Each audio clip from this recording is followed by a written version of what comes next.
ആയുധത്തേക്കാൾ അക്ഷരത്തിനെന്നും ശക്തി. ആയുധത്തിന് ഔഷധമേറെ, നാവാൽ മുറിഞ്ഞാൽ ഔഷധമില്ല. ആയുധത്താൽ ദേഹമെങ്കിൽ നാവാൽ മുറിവത് ദേഹി. കരുതാം നമുക്ക് നാവും വാക്കും, ബന്ധങ്ങൾ കാക്കാം നമുക്ക് നന്നായി. ഹായ്, എല്ലാവരും സുഖമായിരിക്കുന്നോ? ഞാൻ എൻ്റെ ഉള്ളിലുണ്ടായ ഒരു ചിന്ത നമുക്ക് ഒന്നിച്ച് ചിന്തിക്കാമെന്ന് വിചാരിച്ച് വന്നതാണേ. ചില കാര്യങ്ങളൊക്കെ നമുക്ക് ഇപ്പോൾ പിറന്നാൾ, ഇന്നലെ വാലൻറ്റൈൻസ് ഡേ എല്ലാം ആരെങ്കിലുമൊക്കെ ആയിട്ട് ഓർമ്മിപ്പിച്ച് നമ്മൾ ഓർക്കും ഇല്ലേ? നമ്മൾ മാത്രമായിട്ട് ഓർക്കുന്ന ചില കാര്യങ്ങളുണ്ട്. എന്താണെന്നറിയോ?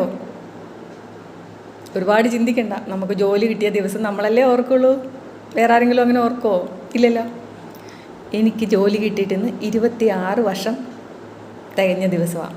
ഞാനും ഓർത്തില്ല. പക്ഷെ പെട്ടെന്ന് ഇന്ന് നേരത്തെ എണീറ്റ് ഇന്ന് ഫെബ്രുവരി ഈ മാസം അങ്ങനെ ഓർത്തിട്ടാണ് എനിക്ക് ജോലി കിട്ടിയ ദിവസമാണല്ലോ ഇന്ന് ഫെബ്രുവരി 15. KCB എന്ന വലിയ കുടുംബത്തിലേക്ക് കാലെടുത്ത് വെച്ച ദിവസമാണ് ഇന്ന്. അതിന് ആദ്യം തന്നെ ദൈവത്തിന് നന്ദി. 26 വർഷം എന്ന് പറഞ്ഞാൽ വലിയ കാലയളവാണ്. അപ്പോൾ ഞാനിങ്ങനെ ഓർത്തു, നമ്മൾ സ്വാഭാവികമായിട്ട് ഓർക്കും, ജോലി കിട്ടിയ കാലം ഒക്കെ ഓർക്കും ഇല്ലേ? അപ്പോൾ ഞാൻ ഓർത്തു,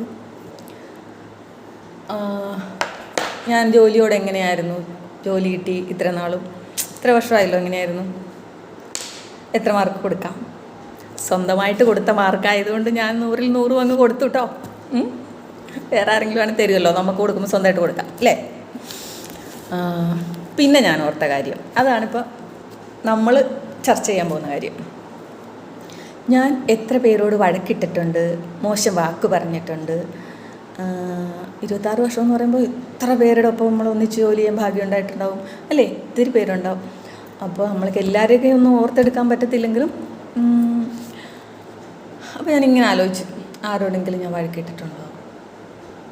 അവിടെയും ഞാനൊരു മോശം വാക്ക് പറഞ്ഞതായിട്ടോ വഴക്കിട്ടതായിട്ടോ എനിക്കൊരാളെയും കിട്ടുന്നില്ല. ഇനിയിപ്പോൾ അങ്ങനെ ആരെങ്കിലും ഉണ്ടെങ്കിൽ ഞാൻ അങ്ങനെ മോശം വാക്ക് പറയാൻ സാധ്യതയില്ല. അഥവാ ഇനിയിപ്പോൾ ഇതിന് താഴെ എന്നോട് പറഞ്ഞിട്ടുണ്ടെന്നെങ്ങാണോ ആരെങ്കിലും പറഞ്ഞാൽ, ഇല്ല എന്നുള്ള ഉറപ്പാണെങ്കിലും പറഞ്ഞിട്ടുണ്ടെങ്കിൽ ഹൃദയത്തിൽ തൊട്ട് സോറി. അപ്പോഴാണ് ഓർത്ത്, നമ്മൾ വാക്കുകൾ ഒരുപാട് സൂക്ഷിച്ചുപയോഗിക്കേണ്ടതാണ് അല്ലേ? ഇപ്പം നമ്മൾ ജോലി സ്ഥലത്താണെങ്കിൽ 2-3 വർഷം ഒന്നിച്ച് ജോലി ചെയ്യുന്നു. പഠിക്കുവാണെങ്കിൽ 3-4 വർഷം ഒരു കോഴ്സിൻ്റെ കാലയളവ് അത്ര ഉള്ള സമയമല്ലേ ഒന്നിച്ച് നമ്മളുണ്ടാവുള്ളൂ.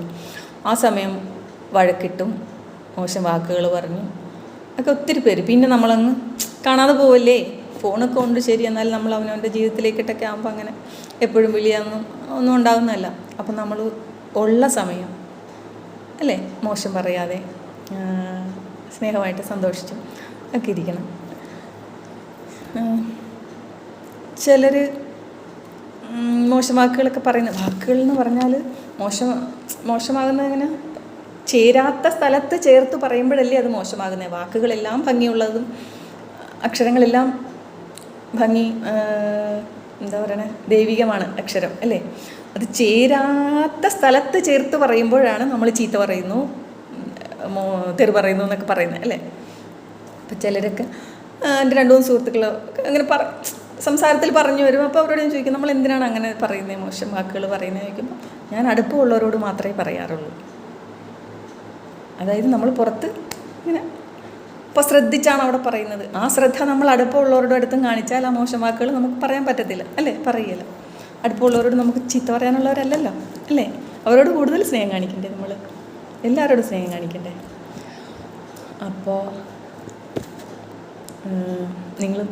നിങ്ങളൊന്ന് ആലോചിക്കാൻ വേണ്ടിയിട്ടാണ് നമ്മളിങ്ങനെയാണോ ചീത്ത വാക്കുകളൊക്കെ നമ്മൾ കൂട്ടുകാരോടൊക്കെ പറയേണ്ടത്. കുറച്ച് നാളല്ലേ നമ്മളെല്ലാവരും ഒക്കെ ഉള്ളൂ മോശം വാക്കുകളൊക്കെ പറയാതെ എല്ലാവരും അങ്ങോട്ടും ഇങ്ങോട്ടും.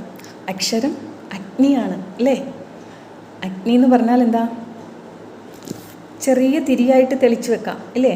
അപ്പോൾ നറുവെട്ടം അവിടെ എല്ലാം പ്രകാശമാകും അല്ലേ? അതേസമയം അത് നാളി കത്തിച്ചാലോ കരിഞ്ഞ് ചാമ്പലായി അല്ലേ? അഗ്നി, ആ അഗ്നിയെ നമ്മൾ സൂക്ഷിച്ചുപയോഗിക്കണം. അത് എന്താ പറയുന്നത്, നറുവെട്ടമാക്കണോ, കത്തിച്ച് ചാമ്പലാക്കണോ, അതൊക്കെ നമ്മുടെ കയ്യിലായിരിക്കുന്നത് അല്ലേ. ഉള്ളിൽ അർത്ഥമുണ്ട്, എല്ലാവരും ചിന്തിച്ച് നോക്ക്. ഓക്കെ, എല്ലാവരും ഹാപ്പി ആയിട്ടിരിക്കുക. ഓക്കെ.